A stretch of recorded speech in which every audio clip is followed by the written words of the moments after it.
Hola, hoy vamos a profundizar en una cuestión fundamental en investigación psicológica. ¿Cómo sabemos si dos grupos son realmente diferentes? Por ejemplo, si un tratamiento nuevo funciona mejor que el placebo o si hay diferencias entre, no sé, dos poblaciones. Exacto. Son preguntas clave en muchos estudios. Pues para eso vamos a analizar hoy unos extractos de un texto de análisis de datos en psicología. Nos centraremos en cómo se contrastan hipótesis entre dos grupos. La idea es pillar la lógica que hay detrás y conocer las herramientas estadísticas principales. Muy bien. Vamos a empezar distinguiendo dos situaciones básicas: cuando los grupos son independientes y cuando están relacionados o dependen uno del otro. Vamos a ello. Perfecto. Vale, pues empecemos por los grupos independientes. Esto es cuando las personas de un grupo, digamos, no tienen relación con las del otro. El ejemplo típico: asignas gente al azar a un grupo de tratamiento y a otro de control, o comparas hombres y mujeres en algo. Justo. Y para usar las pruebas estadísticas más comunes, las que llamamos paramétricas, como la famosa T-de-Student, Ujú. necesitamos que se cumplan ciertas condiciones. O sea, unos supuestos. Supuestos. ¿Cómo cuáles? Bueno, primero, que las observaciones sean independientes entre sí. Eso es básico. Luego, que los datos dentro de cada grupo sigan más o menos una distribución normal. La típica campana de Gauss. Ah, vale. ¿Y eso se comprueba de alguna manera? Sí, hay pruebas para eso. Como la de Shapiro-Wilk si tienes pocos datos, o Kolmogorov-Smirnov si tienes muchos.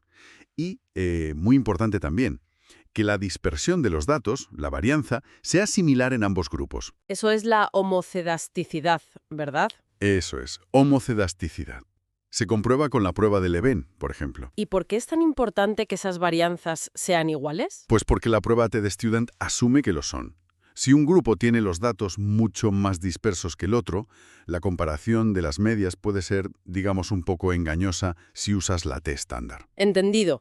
En uno de los ejemplos que traemos hoy se comparaba la tolerancia a la frustración, medida con una escala, entre escolares de colegios públicos y privados.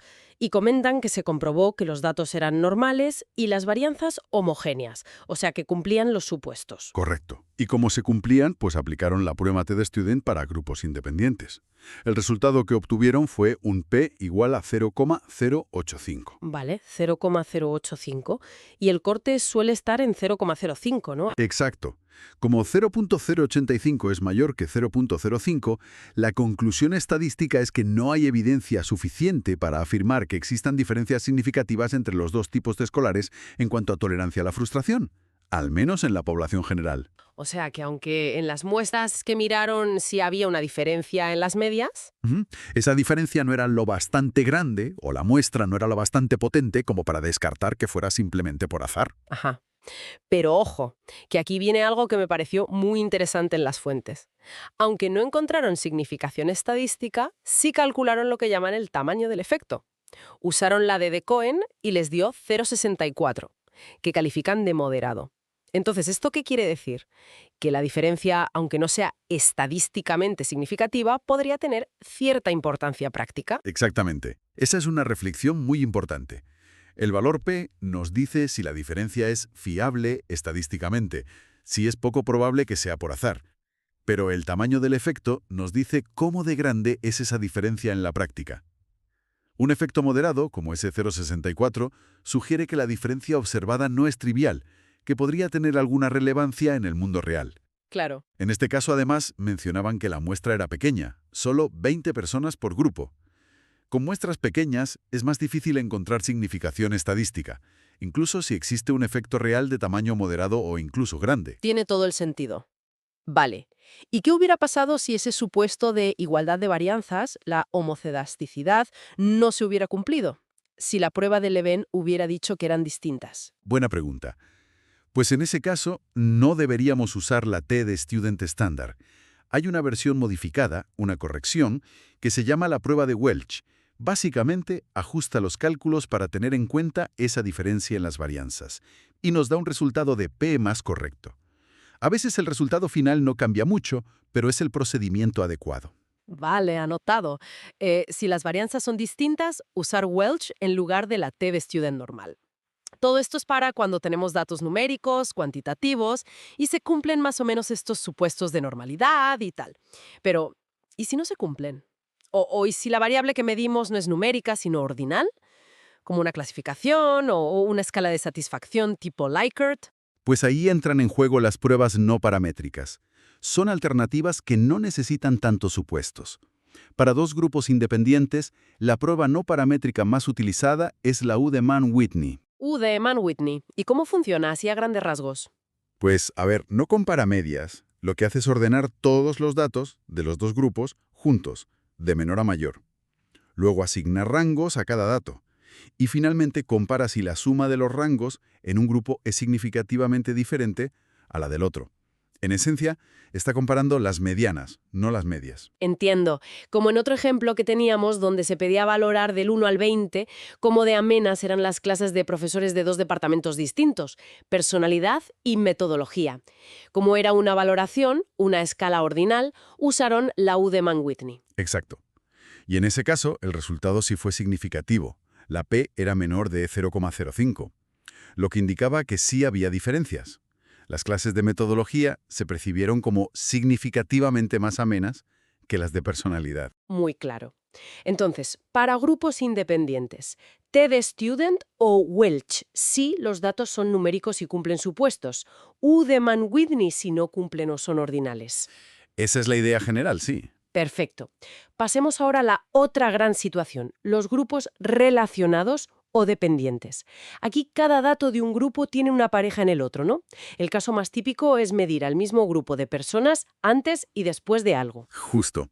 El diseño pretest-posttest es el ejemplo clásico.